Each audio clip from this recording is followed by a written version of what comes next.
ദൈവനാമത്തിന് മഹത്വം ഉണ്ടാകട്ടെ. ഈ ഒരു സമയം നിങ്ങളുടെ മുൻപാകെ തിരുവനന്തപുരത്ത് ധ്യാനിപ്പണക്കണം എനിക്ക് ദൈവം തന്ന സമയത്തിന് നന്ദി പറയുന്നു. നാം ഇപ്പോൾ ചിന്തിച്ചുകൊണ്ടിരിക്കുന്നത് യേശുവിൻ്റെ വിശ്വാസം എന്നുള്ള വിഷയത്തെ ആധാരമാക്കിയാണ്. ഇന്നത്തെ എൻ്റെ സംസാരം ദൈവ സ്നേഹം, യേശുവിൻ്റെ സ്നേഹം എന്നുള്ള വിഷയത്തെ ആധാരമാക്കിയാണ്. നമുക്കറിയാം, ഈ ഭൂമിയിൽ യേശുക്രിസ്തു ആയിരുന്നതിനെക്കുറിച്ച് കർത്താവായ യേശുക്രിസ്തു പറഞ്ഞതായ കാര്യം വിശുദ്ധ യോഹന്നാൻ്റെ സുവിശേഷം 3-ാമത്തെ അധ്യായത്തിൽ 16-ാമത്തെ വാക്യത്തിൽ പറയുന്നുണ്ട്. അവിടെ ഇപ്രകാരം ഞാൻ വായിക്കുന്നു. അതായത്, തൻ്റെ ഏകജാതനായ പുത്രൻ വിശ്വസിക്കുന്ന ഏവനും നശിച്ചു പോകാതെ നിത്യജീവൻ പ്രാപിക്കേണ്ടതിന് ദൈവം അവനെ നൽകുവാൻ തക്കവണ്ണം ലോകത്തെ സ്നേഹിച്ചു. അപ്പോൾ ദൈവത്തിൻ്റെ സ്വഭാവം, അതിൽ പ്രധാനപ്പെട്ടത് മറ്റൊന്നുമല്ല, സ്നേഹമാവുന്നു. 1 യോഹന്നാൻ നാം വായിക്കുന്നുണ്ട്, അവിടെ ദൈവം സ്നേഹം തന്നെ. അപ്പോൾ യേശുവിന് ആ ഒരു സ്നേഹം മനുഷ്യനിലുണ്ടായിരുന്നു. അതുകൊണ്ടാണ് ഈ ഭൂമിയിൽ താൻ സകലവും വിട്ട്, അല്ലെങ്കിൽ സ്വർഗീയ എല്ലാ പ്രഭകളും വിട്ട് താൻ ഈ ഭൂമിയിൽ വന്നത്. അപ്പോൾ ആ യേശുക്രിസ്തു മനുഷ്യനോടുള്ളതായ സ്നേഹത്തെ പ്രകടിപ്പിക്കാൻ തക്കവണ്ണം പലതരത്തിലുള്ളതായ ഇടപാടുകൾ ഈ ഭൂമിയിലായിരുന്നപ്പോൾ താൻ ചെയ്യുകയുണ്ടായി. അതായത് ഏതാനും ചില കാര്യങ്ങൾ ഞാൻ ഈ അവസരത്തിൽ നിങ്ങളുടെ മുൻപാകെ അവതരിപ്പിക്കുകയാണ്. അതായത്, ദൈവം സഭയെ സ്നേഹിക്കുന്നു, ദൈവമക്കളെ സ്നേഹിക്കുന്നു. ആ യേശുക്രിസ്തു അത് പ്രകടമാക്കുവാൻ തക്കവണ്ണമാണ് ഇവിടെ വന്നതിനെക്കുറിച്ച് ഞാൻ സൂചിപ്പിച്ചുവല്ലോ. അപ്പോൾ ഇവിടെ നാം ചില മാനുഷികമായ അപ്രോച്ചുകൾ, അതായത് മനുഷ്യരുള്ളതായ അപ്രോച്ചിനെ കുറിച്ച് നാം ചിന്തിക്കുകയാണ് ചെയ്യുന്നത്. അതായത് വിശുദ്ധ മർക്കോസിൻ്റെ സുവിശേഷം അവിടെ നാം ഒരു സംഭവം വായിക്കുകയാണ്. 5-ാമത്തെ അധ്യായത്തിലാണ് സംഭവം രേഖപ്പെടുത്തിയിരിക്കുന്നത്. അവിടെ താൻ അതായത് അവൻ കടലിൻ്റെ അക്കരെ ഗദരദേശത്തെത്തി. പടകിറങ്ങിയ ഉടനെ തന്നെ കല്ലറുകൾ അവൻ്റെ ഒരു മനുഷ്യന് അവനെ എതിരേറ്റു. അവൻ്റെ പാർപ്പ കല്ലറുകളായിരുന്നു. ആർക്കും അവനെ ചങ്ങല കൊണ്ടുപോലും ബന്ധിച്ചു കൂടാതെ. അപ്പോൾ ഇവിടെ പറയുന്ന മറ്റൊന്നുമല്ല, അതായത് പിശാച് ബാധിച്ചതായ ഒരു മനുഷ്യൻ അവിടെ കർത്താവിനെ എതിരേറ്റു. എന്നിട്ട് കർത്താവിനെ കണ്ടിട്ട് ഓടിച്ചെന്ന് അവൻ നമസ്കരിച്ചു. അവൻ ഉറക്കം നിലവിളിച്ച്, യേശുവേ, മഹോന്നതനായ ദൈവത്തിൻ്റെ പുത്ര, എനിക്കും നിനക്കും തമ്മിൽ എന്ത് ദൈവത്താണ് എന്നെ ദണ്ഡിപ്പിക്കരുതെന്ന് അപേക്ഷിക്കുന്നു. അപ്പോൾ യേശു അവനോട്, അശുദ്ധാത്മാവെ ഈ മനുഷ്യനെ വിട്ട് പുറപ്പെട്ടു പോകുക എന്ന് യേശു കൽപ്പിച്ചു. അപ്പോൾ ഇവിടെ ഈ ഗദരദേശത്ത് ഇങ്ങനെ പ്രയാസമുള്ളതായ ഒരു മനുഷ്യനെ കാണുകയും അവനെ സൗഖ്യമാക്കുവാൻ തക്കവണ്ണം കർത്താവ്, അതായത് ആ മനുഷ്യനെ സ്നേഹിച്ചതുകൊണ്ടാണ് അവനിൽ നിന്നുള്ള ഭൂതങ്ങളെ പുറത്താക്കുകയും ആ സംഭവം നാം വായിക്കുമ്പോൾ, അതായത് മനസ്സിലാക്കുമ്പോൾ, ഈ മനുഷ്യനോട് അടുക്കുവാൻ തക്കവണ്ണം ആർക്കും സാധ്യമല്ലായിരുന്നു. ഇവിടെ വായിച്ചതെന്താണ്?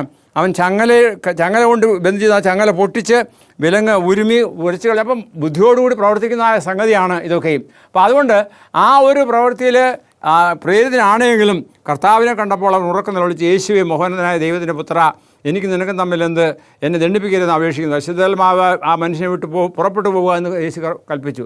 കാരണം എന്നറിയാമോ? ആ മനുഷ്യനെ പിശാച് ബാധിച്ച് നിൽക്കുകയാണ്. അപ്പോൾ അവനെ വിടുവിപ്പാൻ തക്കവണ്ണം, അതായത് തുടർന്ന് വായിക്കുന്നുണ്ട്, നിൻ്റെ പേരെന്താ അവനോട് ചോദിക്കുന്നു. അവന് പേര് പറയുന്നു. അതിനുശേഷം അവനെ വിട്ടു പോകാൻ തക്കണം പറയുന്നു. അവിടെ ആ സംഭവത്തിൽ അവൻ ഉടനെ പിശാച് പറയുകയാണ്, എന്നെ പന്നിക്കൂട്ടത്തിലേക്ക് വിടുവാൻ തക്കണം ആവശ്യപ്പെടുന്നു. അവിടെ പന്നിക്കൂട്ടം ഒരു മേഞ്ഞ് നിൽക്കുന്നുണ്ടായിരുന്നു. അവരെല്ലാം കടലിൽ പോയി ചാടി ചത്തു എന്ന് പറയുന്നുണ്ട്. അപ്പോൾ അവിടെ ചത്തതായതിനെക്കുറിച്ച് 2000 പന്നികളുണ്ടായിരുന്നു. അപ്പോൾ അത്രയും അശുദ്ധാത്മാക്കൾ ഈ മനുഷ്യനെ ബാധിച്ചിരുന്നു. അതുകൊണ്ടുള്ളതായ ശക്തിയും പ്രകടനവുമായിരുന്നു അവിടെ നാം കണ്ടത്. അപ്പോൾ ആ മനുഷ്യനെ ദൈവം സ്നേഹിച്ചതുകൊണ്ടാണ് യേശുക്രിസ്തു അവനിൽ നിന്നും ആ ഭൂതഗ്രസ്തനെ പുറത്താക്കിയത്. ആ ഭൂതഗ്രസ്തൻ പിന്നീട് പോയി ചെയ്തതായ കാര്യങ്ങളെക്കുറിച്ചൊക്കെയും നമ്മൾ തുടർന്ന് വായിക്കുന്നുണ്ട്. അപ്പോൾ അതായത് അവൻ പറയുന്നത്, അവൻ പോയി യേശു തനിക്ക് ചെയ്തൊക്കെയും എന്തു ചെയ്തു? ദെക്കാപ്പൊലി നാട്ടിൽ ഘോഷിച്ചു തുടങ്ങി. എല്ലാവരും ആശ്ചര്യപ്പെടുകയും ചെയ്തു.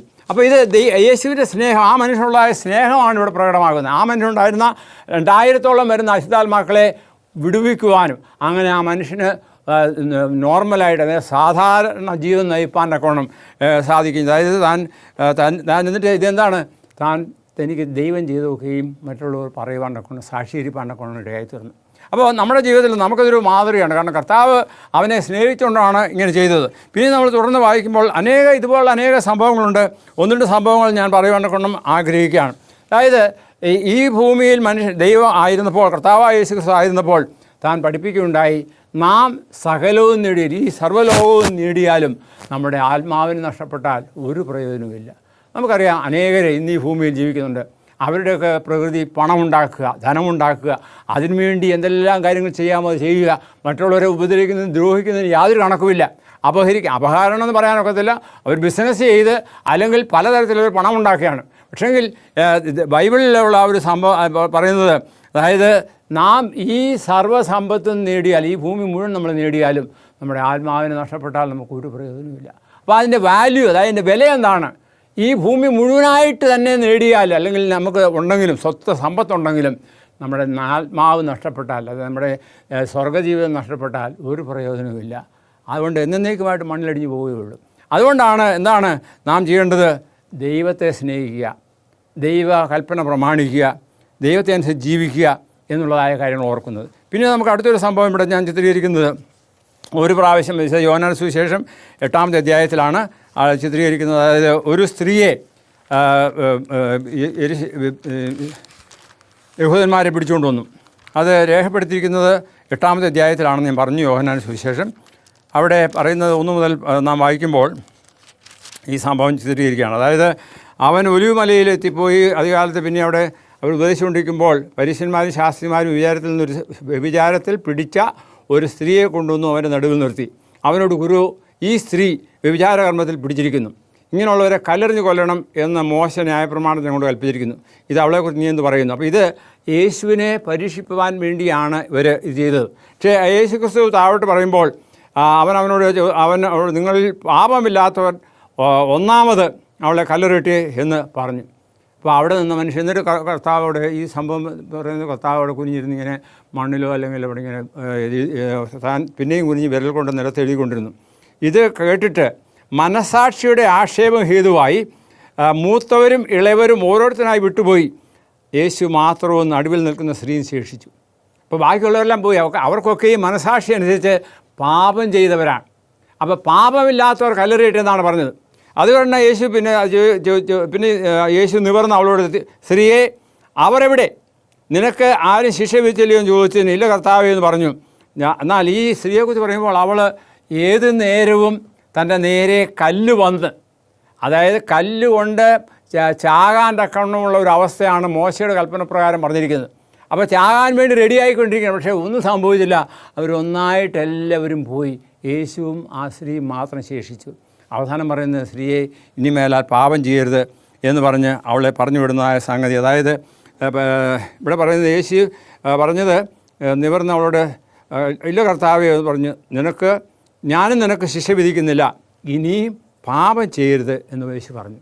അപ്പോൾ ഇവിടെ യേശു ആ സ്ത്രീയെ വളരെയധികം സ്നേഹിച്ചു എന്ന് പറഞ്ഞാൽ, അതായത് വ്യഭിചാരിണി എന്നുള്ള വ്യവസ്ഥയില്ല, ഒരു മനുഷ്യ സ്ത്രീ എന്നുള്ള നിലയിൽ ദൈവത്തിന് കൊള്ളാവുന്നൊരു സ്ത്രീ, ഒരു ദൈവ മകളാണ്.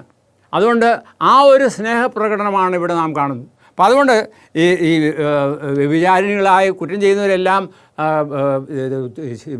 അങ്ങനെ അനുവദിക്കണമെന്നുള്ളതല്ല ഇവിടെ ഉദ്ദേശിക്കുന്നത്. പക്ഷേ യേശു ക്രിസ്തു ആ മകളിൽ എന്ത് കണ്ടു? നന്മ കണ്ടു. അതുകൊണ്ട് നമ്മുടെ ജീവിതങ്ങളിൽ നാം കുറ്റം വിധിക്കുന്നവരായിട്ട് തീരുവാനല്ല, പിന്നെയോ എന്താണ്? യേശുവിനെ പോലെ മറ്റുള്ളവരെ സ്നേഹിക്കുക. അപ്പോൾ ഇവിടെ പിന്നെ നാം അടുത്ത സംഭവം പറയുന്നത് നമുക്ക് അറിയാം. കർത്താവായ യേശു ക്രിസ്തുവും ശിഷ്യന്മാരുമായി സമേരിയ ദേശത്തേക്ക് ഇങ്ങനെ പോവുകയായിരുന്നു. ആ പോകുന്ന വഴിയിൽ അവിടെ ഒരു കിണറുണ്ടായിരുന്നു. അപ്പോൾ തനിക്ക് ദാഹിച്ചിട്ട് അവിടെ ഇരുന്നു, അല്ലെങ്കിൽ അവിടെ ഇരുന്നു, താൻ അവിടെ ഇരുന്ന് വിശ്രമിച്ചു. ആ സമയത്ത് ശിഷ്യന്മാർ ഭക്ഷണം വാങ്ങിക്കുവാൻ തന്നെ പുറത്തേക്ക് പോയി എന്നുള്ളതായ സംഭവങ്ങളൊക്കെയും വിശുദ്ധ യോഹന്നാന്റെ സുവിശേഷം 4-ാമത്തെ അധ്യായത്തിൽ രേഖപ്പെടുത്തിയിട്ടുണ്ട്. അപ്പോൾ അവിടെ വെച്ച് ഈ സംഭവം പറയുന്നത് മറ്റൊന്നുമല്ല, ആ സ്ത്രീ ഏകദേശം ഒരു 12 മണിയായി കാണും, അല്ലെങ്കിൽ ആ ഉച്ച സമയമാണ്. അവിടെ സ്ത്രീ വന്നു വെള്ളം കോരുവാൻ തുടങ്ങി. അപ്പോൾ കർത്താവ് ചോദിച്ചു, എനിക്ക് കുറച്ച് വെള്ളം തരാമോ എന്ന് ചോദിച്ചു. ആ ചോദിക്കുന്നതായ സാഹചര്യത്തിൽ അവൾ പറയും, നീ ഒരു യഹൂദനാണ്, ഞാനൊരു സമരീയക്കാരത്തിയാണ്, എങ്ങനെ ചോദിക്കാൻ സാധിക്കും? അപ്പോൾ പിന്നെ അതിൻ്റെ കോൺവെർസേഷൻ പൂർണ്ണമായിട്ട് ഞാൻ ഇവിടെ വിവരിക്കുന്നില്ല. പക്ഷെങ്കിൽ ആ സ്ത്രീയും യേശുവുമായുള്ള സംഭാഷണങ്ങളെല്ലാം 4-ാമത്തെ അധ്യായത്തിൽ രേഖപ്പെടുത്തിയിട്ടുണ്ട്. നിങ്ങളത് വായിക്കുക. അവസാനം അതിനെക്കുറിച്ച് പറയുന്നത് യേശുക്രിസ്തു അവളോട് പറയുന്നു, എന്നിൽ നിത്യജീവനുള്ളതായ വഴികളുണ്ട്. അതെന്താണ്? അങ്ങനെ ആ വിവരണം പറയുന്നത്, നീ പോയി നിൻ്റെ ഭർത്താവിനെ കൂട്ടിക്കൊണ്ടുവരാൻ പറയും. ഉടനെ അവൾ പറയും, എനിക്ക് ഭർത്താവില്ല. അപ്പോൾ കർത്താവ് പറഞ്ഞു, നിനക്ക് നീ പറഞ്ഞ സത്യമാണ്, നിനക്ക് 4 ഭർത്താക്കന്മാരുണ്ടായിരുന്നു, ഇപ്പോൾ ഉള്ളവനോ നിൻ്റെ ന്യായമായുള്ള ഭർത്താവല്ല. അപ്പോൾ ആ സ്ത്രീക്ക് പിന്നെ പല കാര്യങ്ങളും ഇവിടെ ആ വേദഭാഗത്ത് പറയുന്നുണ്ട്. അവൾ ഇതെല്ലാം അറിഞ്ഞപ്പോൾ ഇവൻ ദൈവത്തനാണ് എന്ന് മനസ്സിലായിക്കൊണ്ട് അവൾ ആ കുടം അതുപോലെ വെച്ചിട്ട്, വെള്ളം അവിടെ വെച്ചിട്ട് അവൾ തൻ്റെ വില്ലേജിൽ പോയി, ഗ്രാമത്തിൽ പോയി, അവിടെ ഉള്ളവരെല്ലാവരോടും ഈ സംഗതിയെക്കുറിച്ച്, അതായത് അതാ ഒരു മനുഷ്യനുണ്ട്, അവൻ എൻ്റെ കാര്യങ്ങളെക്കുറിച്ച് എല്ലാം പറഞ്ഞു. ആ മനുഷ്യനെ യേശുക്രിസ്തു ആകുന്നു, അല്ലെ മെസ്സിഹായ ആകുന്നു എന്ന് സാക്ഷീകരിക്കുകയുണ്ടായി. അപ്പോൾ അത് കേട്ടവരെല്ലാവരും പിന്നീട് യേശുവിനെ കാണുവാനെ കൊണ്ടും ഇടയായിത്തീർന്നു. അതിന് കാരണക്കാരി ആ സ്ത്രീയായിരുന്നു. അതായത് ശമേരിയക്കാരുമായിട്ട് അവർക്ക് യഹൂദന്മാർക്ക് യാതൊരു ബന്ധവും ഇല്ലായിരുന്നു. അപ്പോൾ ഇവിടെ ശമരിയായാലും അനേകർ ദൈവത്തെ സ്നേഹിക്കുന്നവരുണ്ട് എന്ന് ചൂണ്ടിക്കാണിക്കുവാൻ തക്കവണ്ണമാണ് ഈ സംഭവം. അത് മുഴുവനായിട്ട് ഞാൻ പറയുന്നില്ല, എങ്കിലും നിങ്ങൾ വായിക്കുക. 4-ാമത്തെ യോഹന്നാന്റെ സുവിശേഷം 4-ാമത്തെ രേഖപ്പെടുത്തിയിട്ടുണ്ട്. അത് കണിശമായിട്ട് നിങ്ങൾക്ക് നന്മയായിത്തീരും. എന്നാൽ യേശുക്രിസ്തുവിൻ്റെ സ്നേഹത്തെക്കുറിച്ചാണ് ഇവിടെ ഞാൻ സൂചിപ്പിക്കുന്നത്. യേശുക്രിസ്തു ദൈവമായിരുന്നു. യേശുക്രിസ്തു ദൈവസ്നേഹം വെളിപ്പെടുത്തുവാൻ തക്കവണ്ണം ഈ ഭൂമിയിൽ വന്നു. അപ്പോൾ അതുപോലുള്ള സംഭവങ്ങളൊക്കെയും വീണ്ടും നാം വായിക്കുന്നുണ്ട്. ഒരു ധനവാനായിരുന്ന മനുഷ്യനായിരുന്നു നിക്കോദിമോസ്. പ്രത്യേകിച്ച് സന്നിധി സംഘത്തിലെ ഒരു അംഗമായിരുന്നു. ആ വ്യക്തി കർത്താവിനെ കാണുവാൻ തക്കവണ്ണം രാത്രിയിൽ വന്നു. നമുക്കറിയാം, അങ്ങനെ രാത്രിയിൽ വരണമെങ്കിൽ മറ്റുള്ളവർ കാണാതിരിക്കാൻ വേണ്ടി, അറിയാതിരിക്കാൻ, പക്ഷേ എൻ്റെ ഉള്ളം കൊണ്ട് യേശുവിനെക്കുറിച്ച് മനസ്സിലാക്കിയിരുന്നു. ആ ഒരു കാര്യത്തെക്കുറിച്ച് യോഹന്നാന്റെ സുവിശേഷം 3-ാമത്തെ അധ്യായത്തിൽ രേഖപ്പെടുത്തിയിട്ടുണ്ട്. നമുക്കതും വായിക്കാൻ ഞാനിവിടെ സമയമില്ലാത്തതുകൊണ്ട് വായിക്കുന്നില്ല. പക്ഷേ ഇവിടെ പറയുന്ന പ്രസക്തമായ 1-2 കാര്യങ്ങൾ പറഞ്ഞത് നമുക്ക് ഓർക്കാം. അതായത് യേശു അവനോട്, ആമേൻ ആമേൻ ഞാൻ നിന്നോട് പറയുന്നു, വീണ്ടും ജനിച്ചില്ല എങ്കിൽ ദൈവരാജ്യം കാണുവാൻ ആർക്കും കഴിയുകയില്ല എന്ന് ഉത്തരം പറഞ്ഞു. നിക്കോദിമോസ് അവനോട് പിന്നെ പറയുന്ന കാര്യങ്ങൾ, ഞാൻ വീണ്ടും ജനിക്കണമെന്ന് ഇങ്ങനെയാണെന്ന് ചോദിക്കുന്നു. എന്നാൽ കർത്താവ് പറഞ്ഞു, നീ പുതുതായി ജനിക്കണമെന്ന് ഞാൻ നിന്നോട് പറയുന്നത് ആശ്ചര്യപ്പെടരുത്. അതായത് വെള്ളത്താലും ആത്മാവിനാലും ജനിച്ചില്ല എങ്കിൽ ദൈവരാജ്യത്തിൽ കടക്കുവാൻ ആർക്കും കഴിയുകയില്ല. ജഡത്തിൽ ജനിച്ചത് ജഡമാകുന്നു, ആത്മാവിനാൽ ജനിച്ചത് ആത്മാവാകുന്നു. അപ്പോൾ ആ ഒരു രീതി കൊണ്ട്, അതായത് ആത്മാവിൽ ജനിക്കുക, വെള്ളത്താലും ആത്മാവിലും ജനിക്കുക, ആ ഒരു കാര്യത്തെക്കുറിച്ച് യേശുക്രിസ്തു അവനോട് പറഞ്ഞു. കാരണം ആ യേശുക്രിസ്തു എന്താണ്, നിക്കോദിമോസിനെ വളരെയധികം സ്നേഹിച്ചിരുന്നു. പിൽക്കാലത്ത് നമുക്കറിയാം, ഈ നിക്കോദിമോസും ജോസഫ് അരിമത്തിയായും തൻ്റെ സീക്രട്ട് ഡിസൈപ്പിൾസിൽ പെട്ടവരായിരുന്നു.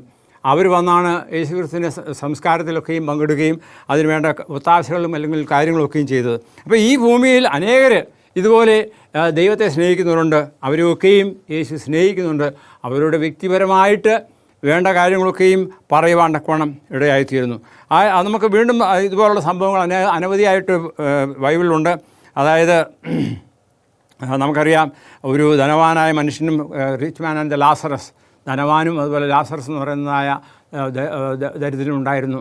അവരുടെ ജീവിതാനുഭവത്തെക്കുറിച്ച് പറയുമ്പോൾ ആ കഥ ഇപ്രകാരം പറയുന്നു. ധനവാനൊരു മനുഷ്യനുണ്ടായിരുന്നു, അയാൾ തിന്നു വളച്ച് ജീവിക്കുകയാണ്.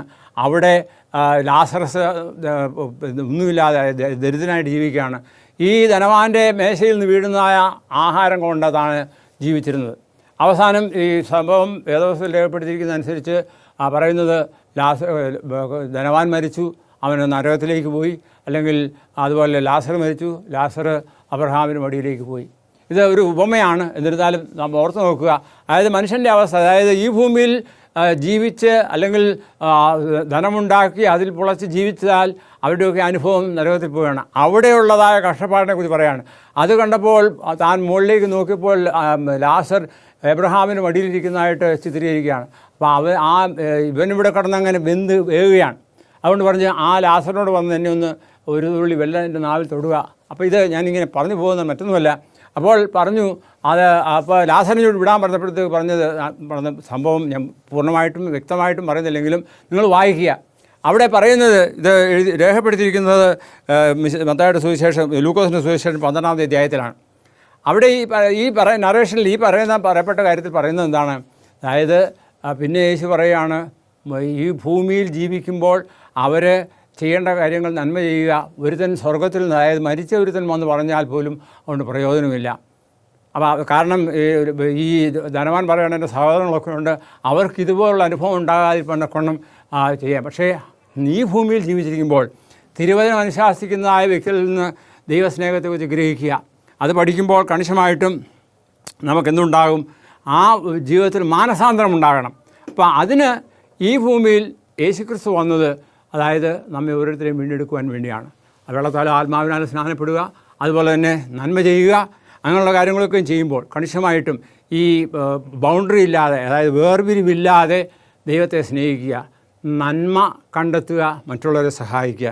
നമുക്കറിയാം ഈ ഒരു മനുഷ്യൻ യെരുശലേമിൽ നിന്നും പോകുന്ന ആ സാഹചര്യത്തെക്കുറിച്ച് വേദപുസ്തകത്തിൽ രേഖപ്പെടുത്തിയിട്ടുണ്ട്. അവിടെയും പറയുന്നത് എന്താണ്? ഈ ദൈവസ്നേഹം നിലനിർത്തുവാൻ തക്കവണ്ണം ഉള്ള ഉദാഹരണം പറയുമ്പോൾ കർത്താവ് പറഞ്ഞതായൊരു സംഭവമാണ്. ഒരു മനുഷ്യൻ യെരുശലേമിൽ നിന്നും പോവുകയായിരുന്നു. ആ മനുഷ്യന് പോകുന്ന വഴിയിൽ കള്ളന്മാർ പിടിച്ചു, അവനെ ഉപദ്രവിച്ചു. ആ വ്യക്തി അങ്ങനെ വീണ് കിടക്കുകയാണ്. ആ വീണ് കിടക്കുന്ന സാഹചര്യത്തിൽ അതിലെ ഒരു പുരോഹിതൻ പോയി. അയാൾ ഇത് കണ്ടപ്പോൾ അയാൾ നോക്കിയില്ല, അയാൾ മാറിപ്പോയി. പിന്നെ ഒരു ലേവ്യൻ വന്നു, അയാളും ഇത് കണ്ടിട്ട് നോക്കിയില്ല, മാറിപ്പോയി. എന്നാൽ ഒരു സമേരിയക്കാരൻ വന്നു. അവനെന്ത് ചെയ്തു? അവൻ വന്നു, ഈ മനുഷ്യനെ കണ്ടു, അവനെ കൊണ്ടുപോയി അവൻ്റെ ദേഹത്തെ മുറിവുകളൊക്കെയും വെച്ച് കെട്ടി അവന് വേണ്ട ശുശ്രൂഷ ചെയ്തു. അവനെ ഒരു ലോഡ്ജിലാക്കി. അവരോട് പറഞ്ഞു, ഞാൻ ഇത്രയും പണം എൻ്റെ കൈവശമുണ്ട്, അവൻ എന്തെങ്കിലും എക്സസ് ആയാൽ ഞാൻ തിരിച്ചു വരുമ്പോൾ തരാം. എന്നിട്ട് കർത്താവ് പറഞ്ഞു, ഈ പറയപ്പെട്ട ഈ 3 വ്യക്തികളിൽ ആരാണ് നിൻ്റെ അയൽക്കാരൻ എന്നുള്ളതായ കാര്യം പറയുവാൻ വേണ്ടി പറഞ്ഞതാണ്. അപ്പോൾ അവിടെ പറഞ്ഞെന്താണ്? അതായത് ആ മനുഷ്യനെ സഹായിച്ച ആരാണ്? സമേരിയക്കാരനാണ് അയൽക്കാരൻ. അപ്പോൾ അതുപോലെ നീയും ചെയ്യുക എന്ന് പറയുകയുണ്ടായി. അപ്പോൾ ഇത് ഞാൻ പറഞ്ഞൊരു സാരം മറ്റൊന്നുമില്ല, കർത്താവ് തിരുവചനത്തിൽ രേഖപ്പെടുത്തിയിരിക്കുന്ന കാര്യമാണ്. ഇത് എൻ്റെ അനുഭവത്തിന് വേണ്ടി, നമ്മുടെ അനുഭവത്തിന് വേണ്ടിയാണ്. എന്താണ് പറയുന്നത്? മറ്റുള്ളവരുടെ സഹായം എപ്പോൾ ആവശ്യമാണോ അത് ചെയ്യുക. നമുക്കറിയാം, നമ്മുടെ ചുറ്റുപാടുകളിൽ അനേകർ ചിലപ്പോൾ രോഗികളായി കഴിയുന്നവരുണ്ട്, അവരെ സഹായിക്കുക. വിധവമാരുണ്ട്, അവരെ സഹായിക്കുക. അതുപോലെ മുറിവേറ്റ് കിടക്കുന്നവരുണ്ട്, അവരെ സഹായിക്കുക.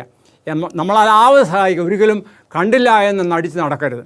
അത് ശരിയല്ല. അത് ദൈവത്തോട് ചെയ്യുന്ന ഒരു വലിയ കുറ്റമാണ്. അത് വരാതിരിക്കാൻ തക്കവണ്ണം എന്നാ കഴിയുന്ന സഹായം, അതായത് നിൻ്റെ അയൽക്കാരൻ ആരാണെന്ന ചോദ്യത്തിന് മറുപടിയാണ് ഇവർ പറഞ്ഞത്. നിൻ്റെ സഹായം ആർക്ക് അർഹിക്കുന്നുവോ അവർക്ക് ചെയ്യുക. അത് ദൈവത്തിൻ്റെ സ്നേഹം പ്രകടമാക്കുകയാണ്. അപ്പോൾ ദൈവത്തിൻ്റെ സ്നേഹം പ്രകടമാക്കുന്നതായ സാഹചര്യങ്ങൾ അനവധിയുണ്ട്. പ്രത്യേകിച്ച് പറയുമ്പോൾ നാം നന്മ ചെയ്യാൻ പ്രേരിപ്പിക്കുകയാണ്. ഒരു വാക്യം ഞാൻ വായിക്കാൻ ആഗ്രഹിക്കുകയാണ്. ലൂക്കോസിൻ്റെ സുവിശേഷം 3:16. ഇവിടെ പറയുന്നത്, പരീശന്മാരിൽ ഒരുത്തൻ തന്നോട് കൂടെ ഭക്ഷണം കഴിക്കുവാൻ അവനെ ക്ഷണിച്ചു. അവൻ പരീശൻ്റെ വീട്ടിൽ ഭക്ഷണം തരുന്നു. പട്ടണത്തിൽ പാപിയായ ഒരു സ്ത്രീയുണ്ട്. അപ്പോൾ ആ സംഭവത്തെക്കുറിച്ച് ഇവിടെ പറയേണ്ടത്, അതായത് മേരി വന്ന് യേശുക്രിസ്തുവിൻ്റെ കാൽ ചുംബിച്ച് പരിമള തൈലം ഒഴിച്ചതായ സംഭവത്തെയാണ് ഇവിടെ പറയുന്നത്. അപ്പം ശിമോനെ നിന്നോട് ഒരുന്ന് പറയുവാനുണ്ട്. യേശു പ്രകാരം പറഞ്ഞു. അതായത് കടം കൊടുക്കുന്ന ഒരുത്തനുണ്ട്. 2 കടക്കാരുണ്ടായിരുന്നു. ഒരുത്തിന് 500 വെള്ളിക്കാശും മറ്റൊരുത്തിന് 50 വെള്ളിക്കാശും. അപ്പോൾ അത് അവർക്ക് ഈടാക്കുന്ന കാര്യത്തെക്കുറിച്ചൊക്കെയും പറഞ്ഞു. പിന്നീട് പറയുന്നതാണ്, സ്ത്രീയുടെ നേരെ തിരിഞ്ഞ്, അതായത് അധികം ഇളച്ച് കിട്ടി വരുന്ന ഞാൻ ഊഹിക്കുന്നു. അതായത് ശിമോനോട് ചോദിക്കുന്ന ചോദ്യവും ശിമോൻ പറയുന്ന മറുപടിയുമാണ്. അപ്പോൾ അവിടെ പറയുകയാണ്, സ്ത്രീയുടെ നേരെ തിരിഞ്ഞ് ശിമോനോട് പറഞ്ഞത്, ഈ സ്ത്രീ കാണുന്നുവോ, ഞാൻ നിൻ്റെ വീട്ടിൽ വന്നു, നീ എൻ്റെ കാലിന് വെള്ളം തന്നില്ല. ഇവള് കണ്ണുനീർ കൊണ്ട് എൻ്റെ കാൽ നനച്ചു, തലമുടി കൊണ്ട് തുടച്ചു. നീ എനിക്ക് ചുംബനം തന്നില്ല. ഇവളോ എൻ്റെ വന്നത് മുതൽ എൻ്റെ കാൽ ഇടവിടാതെ ചുംബിച്ചു. നീ എൻ്റെ തലയിൽ തൈലം പൂശിയില്ല. ഇവളോ പരിമള തൈലം കൊണ്ട് എൻ്റെ കാൽ പൂശി. ആകയാൽ ഇവളുടെ അനേകമായ പാപങ്ങൾ മോഹിച്ചിരിക്കുന്നു. അപ്പം ഈ യേശുക്രിസ്തു പാപം ക്ഷമിപ്പാൻ തക്കവണ്ണം ഈ ഭൂമിയിൽ വന്നു എന്ന് പറയുകയാണ്. അവൾ വളരെ സ്നേഹിച്ചല്ലോ, അതുകൊണ്ട് അല്പം മോഹിച്ച് കിട്ടിയവൻ അല്പം സ്നേഹിക്കുന്നു.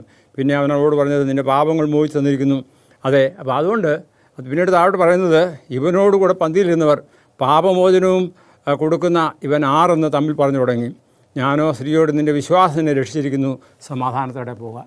അപ്പോൾ ഈ ഭൂമിയിൽ നമുക്കറിയാം, യേശുവിന് നമ്മളുടേതായ സ്നേഹം പ്രകടമാക്കുന്നതായ ഒരു കാര്യമാണ് ഇവിടെ ചിത്രീകരിക്കുന്നത്. അപ്പോൾ ഇങ്ങനെ അനേക സംഭവങ്ങളുണ്ട്. അതായത് ഈ ഭൂമിയിൽ മനുഷ്യനെ ദൈവം സ്നേഹിക്കുന്നു.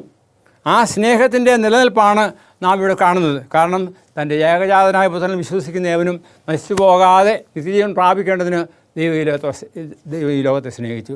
അതുകൊണ്ടാണല്ലോ യേശുക്രിസ്തു ഈ ഭൂമിയിലായി അയച്ചത്. അപ്പോൾ ആ യേശുക്രിസ്തു സ്നേഹമാകുന്നു.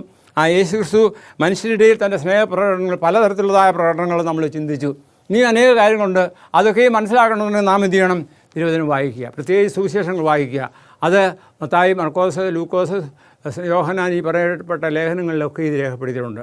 അപ്പോൾ അവിടെ വായിക്കുന്ന എന്താണ്? യേശു നമ്മെ സ്നേഹിക്കുന്നു, ദൈവം സ്നേഹമാകുന്നു. ഇവിടെ അവസാനമായിട്ട് ഒരു കാര്യം കൂടെ പറഞ്ഞുകൊണ്ട് ഇത് ഞാൻ അവസാനിപ്പിക്കാനൊക്കെ ആഗ്രഹിക്കുകയാണ്. പ്രത്യേകിച്ച് പറയുമ്പോൾ ഗലാത്യ ലേഖനം 2:20, അതായത് ഞാൻ ക്രിസ്തുവിനോട് കൂടെ ക്രൂശിക്കപ്പെട്ടിരിക്കുന്നു, ഇനി ജീവിക്കുന്നത് ഞാനല്ല, ക്രിസ്തു അത്രയിൽ ജീവിക്കുന്നു. ഇപ്പോൾ അവൻ ജഡത്തിൽ ജീവിക്കുന്നതോ എന്നെ സ്നേഹിച്ച് എനിക്ക് വേണ്ടി തന്നെത്താൻ ഏൽപ്പിച്ചു കൊടുത്തതിനാലുള്ള വിശ്വാസത്താലാകുന്നു. അപ്പോൾ ഇവിടെ യേശു നമ്മെ സ്നേഹിക്കുന്നു. ഇവിടെ അപ്പോസ്തലനായ പൗലോസ് ഗലാത്യ ലേഖനത്തിൽ പറയുമ്പോൾ ഇപ്പോൾ ഞാൻ ജഡത്തിൽ ജീവിക്കുന്നു, എന്നെ സ്നേഹിച്ച എനിക്ക് വേണ്ടി തന്നെത്താൻ ഏൽപ്പിച്ചു കൊടുത്ത ദൈവപുത്രങ്ങളുള്ള വിശ്വാസത്താൽ ജീവിക്കുന്നു. അപ്പോൾ നാം ഈ ജീവിക്കുമ്പോൾ കണിശമായിട്ടും അപ്പോസ്തലനായ പൗലോസ് പറഞ്ഞ പോലെ ഞാൻ ജീവിക്കുന്ന എന്തിനു വേണ്ടിയാണ്? കർത്താവായ യേശു ക്രിസ്തുവിന് വേണ്ടിയാണ്. അപ്പോൾ ആ ഒരു യേശു ക്രിസ്തു, പ്രത്യേകിച്ച് അപ്പോസ്തലനായ പൗലോസിനെ കുറിച്ച് ജീവിതത്തെക്കുറിച്ച് പഠിക്കുമ്പോൾ അത് ഒരു വലിയ കഥയായിട്ട് ഞാൻ പറയാൻ ഉദ്ദേശിക്കുന്നില്ല. എങ്കിലും ആരായിരുന്നു അപ്പോസ്തലനായ പൗലോസ്? താൻ സോൾ എന്ന് പറയുന്ന ആ ഒരു പരീശനായിരുന്നു. താൻ ദൈവസഭയെ ഇല്ലാതായ്മ ചെയ്യുവാൻ വേണ്ടി അനേക വലിയ കാര്യങ്ങൾ ചെയ്താണ്. ആ വ്യക്തി ഡമാസ്കസ് റോഡിൽ വെച്ച് കർത്താവ് പിടിക്കുകയും അവനെ തൻ്റെ ശിഷ്യനായി മാറ്റുകയും പിന്നീടുള്ളതായ എൻ്റെ ജീവിതാനുഭവം എന്ന് പറഞ്ഞാൽ യേശുവിന് വേണ്ടി ജീവിക്കുകയാണ്. കഷ്ടതയും പ്രയാസവും പട്ടിണിയും നഗ്നതയും ഒക്കെ ഉണ്ടായിരുന്നിട്ടും അവയെല്ലാം ചപ്പും ചവറുമെന്ന് എണ്ണിക്കൊണ്ട് ജീവിച്ചു. ആ ഒരു വ്യക്തി പറയുന്നതായ കാര്യമാണ് ഇവിടെ ചിത്രീകരിക്കുന്നത്. എന്താണ്? അതായത് ഞാൻ ക്രിസ്തുവിനോടുകൂടെ ക്രൂശിക്കപ്പെട്ടിരിക്കുന്നു, തൻ്റെ ജീവിതാനുഭവത്തിലുള്ളതാണ്. ഇനി ജീവിക്കുന്നത് ഞാനല്ല, ക്രിസ്തു അത്രയിൽ ജീവിക്കുന്നു. ഇപ്പോൾ ഞാൻ ജഡത്തിൽ ജീവിക്കുന്നതോ എന്നെ സ്നേഹിച്ച് എനിക്ക് വേണ്ടി തന്നെത്താൻ ഏൽപ്പിച്ചു കൊടുത്ത ദൈവപുത്രങ്ങളുള്ള വിശ്വാസാൽ ജീവിക്കുന്നു. ഞാൻ ദൈവത്തിൻ്റെ കൃപ വിതാവാക്കുന്നില്ല. ന്യായപ്രമാണത്തിൽ നീതി എങ്കിൽ ക്രിസ്തു മരിച്ചത് വെറുതെ അത്രേ. അതുകൊണ്ട് തൻ്റെ ജീവിതം പൂർണ്ണമായിട്ടും യേശുക്രിസ്തുവിന് വേണ്ടി ഉരിഞ്ഞു വെച്ച ഒരു വ്യക്തിയാണ് അപ്പോസ്തലനായ പൗലോസ്.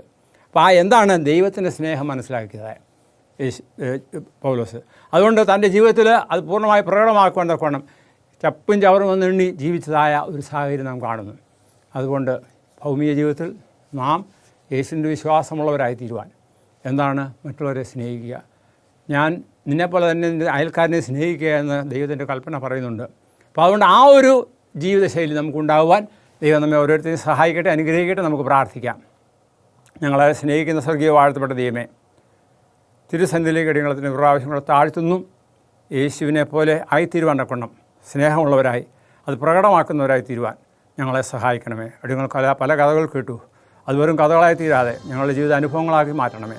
അതിനായി ഞങ്ങൾ ഒരുക്കുന്നു. അവിടെ ഞങ്ങളുടെ ഈ സമർപ്പണത്തെ അംഗീകരിക്കണമേ. യേശുവിൽ കൂടുതൽ താഴ്മയോട് വിനയമായി ചോദിക്കുമ്പോൾ കൃപയോടെ കേൾക്കുമാറാകണമേ. ആമേൻ. ദൈവം നമ്മെ ഓരോരുത്തരെയും അനുഗ്രഹിക്കുമാറാകട്ടെ.